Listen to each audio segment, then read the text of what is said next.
Hello friends, welcome back to Nalini mess. எல்லோரும் எப்படி இருக்கீங்க?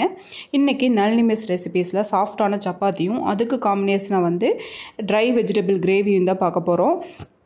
இந்த வெஜிடபிள் ட்ரை கிரேவிக்கு பார்த்திங்கன்னா 2 கேரட்டு, கொஞ்சமாக காலிஃப்ளவர், 4 பெரிய வெங்காயம், கொஞ்சமாக பீன்ஸு, 2 தக்காளி, ஒரு கேப்சிகம், 3 உருளைக்கிழங்கு எடுத்திருக்கேன். உருளைக்கிழங்கு வேக வச்சு எடுத்துக்கலாம். அதே மாதிரி காலிஃப்ளவரையும் ஸ்டீம் பண்ண மாதிரி வேக வச்சு எடுத்துக்கலாம். இப்போது சப்பாத்திக்கு மாவு பிசைஞ்சு வச்சிடலாம். இப்போ இந்த சப்பாத்தி நல்லா சாஃப்டாக வர்றதுக்கு பார்த்திங்கன்னா நான் ஒரு சின்னதாக வாழைப்பழம் ஒன்று சேர்த்துறேன். நல்லா பழுத்த பழமாக எடுத்துக்கலாம். இப்போ இந்த பழத்தை எடுத்துகிட்டு நல்லா ஃபோர்க் வச்சு நல்லா மேஷ் பண்ணி விடலாம். நம்ம எப்பயுமே சப்பாத்தி வெறும் கோதுமை மாவு மட்டும் பிசையதை விட இந்த மாதிரிக்கு வாழைப்பழம் சேர்த்து பிசையும் போது சாஃப்டாகவும் இருக்கும். வாழைப்பழத்தோட டேஸ்ட்டு சப்பாத்தி நல்லா டேஸ்ட்டாகவும் இருக்கும். இப்போ இந்தளவுக்கு நல்லா மேஷ் பண்ணி எடுத்துகிட்டு இதில் நான் கோதுமை மாவு சேர்த்துக்கிறேன். கோதுமை மாவுலேயே நான் வீட்டில் அரைச்ச மல்டிகிரெயின் மாவு ஒரு கரண்டி சேர்த்துருக்கேன். சேர்த்துட்டு நல்லா மிக்ஸ் பண்ணி விட்டுக்கலாம். இப்போ இது மாவுக்கு தேவையான அளவுக்கு உப்பு போட்டுட்டு நல்லா மிக்ஸ் பண்ணிக்கலாம். பண்ணிவிட்டு தேவையான அளவுக்கு தண்ணி விட்டு பிசைஞ்சிக்கலாம். நம்ம அஸ் யூஸ்வல் சப்பாத்தி மாவு பிசைகிற மாதிரியே தான்.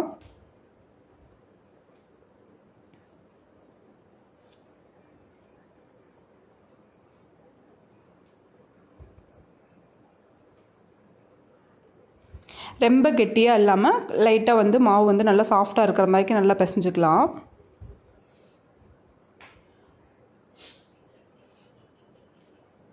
பாருங்கள், இந்தளவுக்கு நல்லா சாஃப்டாக பிசைஞ்சாச்சு. இது அப்படியே 10 மினிட்ஸ் வச்சிடலாம். இப்போ நம்ம சப்ஜி ரெடி பண்ணிக்கலாம். இப்போ நம்ம கிரேவி பண்ணுறதுக்கு முன்னாடி நம்ம கட் பண்ணி வச்சுக்கிற வெஜிடபிள்ஸ் எல்லாம் ஆயிலில் லைட்டாக ஃப்ரை பண்ணி எடுத்துக்கலாம். ஒரு 2 கரண்டி அளவுக்கு ஆயில் ஊற்றிருக்கேன். ஊற்றிட்டு அதில் ஃபஸ்ட்டு பீன்ஸ் போட்டுடலாம். பீன்ஸ் கொஞ்சம் வேகத்துக்கு டைம் எடுக்கும் அப்படிங்கிறதுனால ஃபஸ்ட்டே சேர்த்தாச்சு. இப்போ பீன்ஸ் நல்லா வதங்கட்டும். இதுக்கு வெஜிடபிள்ஸ் ரொம்ப ஃப்ரை ஆகணும் அப்படிங்கிறது இல்லை, கொஞ்சம் நல்லா கடிச்சு சாப்பிட்ற மாதிரி இருந்ததுன்னா ரொம்பவே டேஸ்ட்டாக இருக்கும். இப்போ பீன்ஸ் இந்த அளவுக்கு நல்லா வதங்கிருச்சு. இப்போ வதங்கினதாமல் நம்ம கட் பண்ணி வச்சுக்கிற கேரட் சேர்த்துக்கலாம். இப்போ கேரட் சேர்த்து ஒரு 5 மினிட்ஸ் அடுப்பு நல்லா ஹை ஃப்ளேமில் வச்சு நல்லா வதக்கி விடலாம்.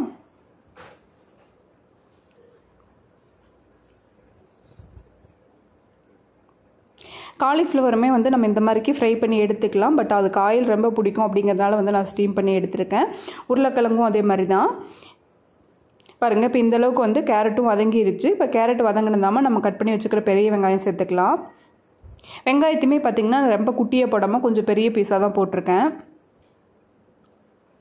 இந்த மாதிரிக்கு இருக்கும்போது நம்ம நல்லா தொட்டு சாப்பிட்றப்போ சப்பாத்திக்கு நல்லா க்ரன்ச்சியாக சூப்பராக இருக்கும். இப்போ வெங்காயம் கண்ணாடி பார்த்துக்கு வதங்கினதாமல் நம்ம வேக வச்ச உருளைக்கிழங்கு, கேப்சிகம், ஒரு தக்காளி கொஞ்சம் பெருசாக கட் பண்ணி சேர்த்துருக்கேன். சேர்த்துட்டு எண்ணெயில் பரட்டி விடலாம். இப்போ ஃபைனலாக நம்ம வேக வச்சு வச்சுக்கிற காலிஃப்ளவர் சேர்த்துக்கலாம். காலிஃப்ளவர் பார்த்திங்கன்னா நான் ஸ்டீமில் வச்சதுனால கொஞ்சம் நல்லாவே மேஷ் ஆன மாதிரி ஆயிடுச்சு. ஸோ அது மட்டும் கொஞ்சம் கவனமாக எடுத்துருந்தோன்னா நல்லா கிரேவி நல்லா ட்ரையாகவே இருந்திருக்கும். இப்போ இந்த வெஜிடபிள்ஸுக்கு தேவையான அளவுக்கு லைட்டாக உப்பும் கொஞ்சமாக பெப்பரும் போட்டுடலாம். போட்டு நல்லா ஒரு பரட்டி விட்டுட்டு இதை எடுத்துடலாம். இப்போ எல்லா வெஜிடபிள்ஸும் நல்லா வதங்கிருச்சு. இது ரொம்ப நேரம் வதங்கணும் அப்படிங்கிறதும் இல்லை. உப்பும் பெப்பரும் நல்லா கோட்டானா மட்டும் போதும். இதை நல்லா மிக்ஸ் பண்ணி விட்டுட்டு இனி ஒரு பாத்திரத்தில் எடுத்து வச்சிடலாம். இப்போ அரைக்கிறதுக்கு பார்த்திங்கன்னா ஒரு பெரிய தக்காளி ஒன்று, ஒரு 1/2 டேபிள் ஸ்பூன் அளவுக்கு இஞ்சி பூண்டு பேஸ்ட்டு போட்டு நல்லா ஃபைன் பேஸ்ட்டாக அரைச்சி எடுத்துக்கலாம். இப்போ அதே வரிசையில் பார்த்திங்கன்னா 2 டேபிள் ஸ்பூன் அளவுக்கு எண்ணெய் ஊற்றிட்டு கொஞ்சமாக சீரகம் சேர்த்துருக்கேன். இப்போ சீரகம் பொரிஞ்சிருந்தாமல் நம்ம அரைச்ச தக்காளி பேஸ்ட்டு சேர்த்துக்கலாம். சேர்த்து இந்த தக்காளியோட பச்சை வாசனை போகிற வரைக்கும் நல்லா கொதிக்கட்டும். கொதிச்சதுக்கப்புறமா இதுக்கு தேவையான அளவுக்கு கொஞ்சமாக மஞ்சள் தூள், 2 டேபிள் ஸ்பூன் அளவுக்கு மல்லித்தூள் சேர்த்துறேன். மல்லித்தூள் சேர்த்துட்டு ஒரு 1/2 டேபிள் ஸ்பூன் அளவுக்கு கரம் மசாலா சேர்த்து நல்லா மிக்ஸ் பண்ணி விடலாம்.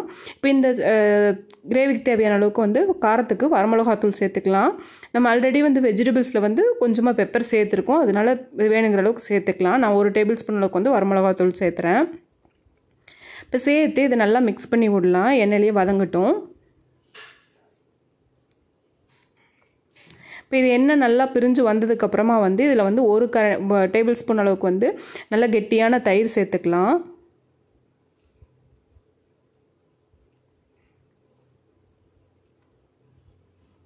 இப்போ இந்த தயிர் சேர்த்து நல்லா மிக்ஸ் பண்ணி விடலாம்.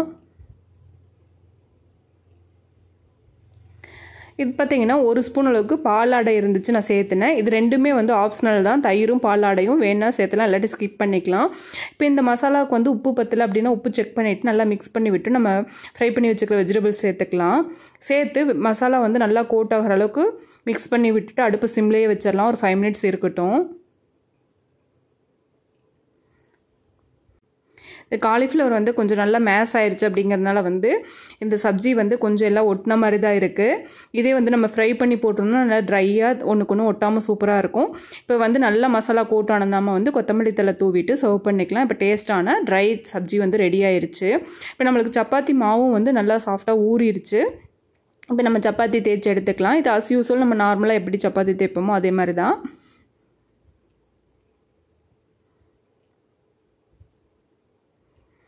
மேலே வந்து வரமாவு அப்ளை பண்ணிவிட்டு எவ்வளோ லேசாக தேய்க்கலாமோ அந்தளவுக்கு தேய்ச்சி எடுத்துக்கலாம்.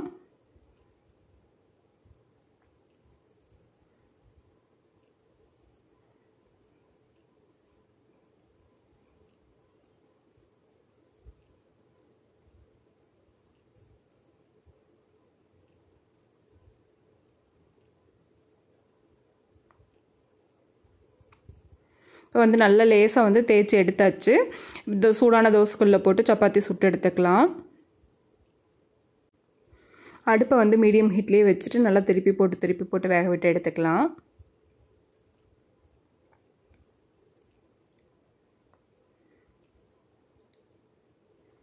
நம்ம சப்பாத்தி மாவில் வந்து வாழைப்பழம் நல்லா மேஷ் பண்ணி விட்டு சப்பாத்தி செய்யும்போது சப்பாத்தி நல்லா டேஸ்ட்டாகவும் இருக்கும்.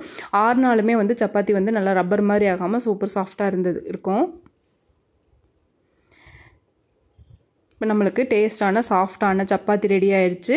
சப்பாத்தி காம்பினேஷனான ட்ரை வெஜிடபிள் சப்ஜியும் ரெடி ஆயிடுச்சு. ட்ரை பண்ணி பாருங்கள். ட்ரை பண்ணி பார்த்துட்டு கமெண்ட் பண்ணுங்கள். இந்த ரெசிபி ரெண்டுமே உங்களுக்கு பிடிச்சிருக்குன்னு நினைக்கிறேன். பிடிச்சிருந்தா லைக் பண்ணுங்கள், ஷேர் பண்ணுங்கள். ஃபஸ்ட் டைம் நம்ம சேனல் விசிட் பண்ணுறீங்கன்னா சப்ஸ்கிரைப் பண்ணி சப்போர்ட் பண்ணுங்கள். தேங்க்ஸ் ஃபார் வாட்சிங்.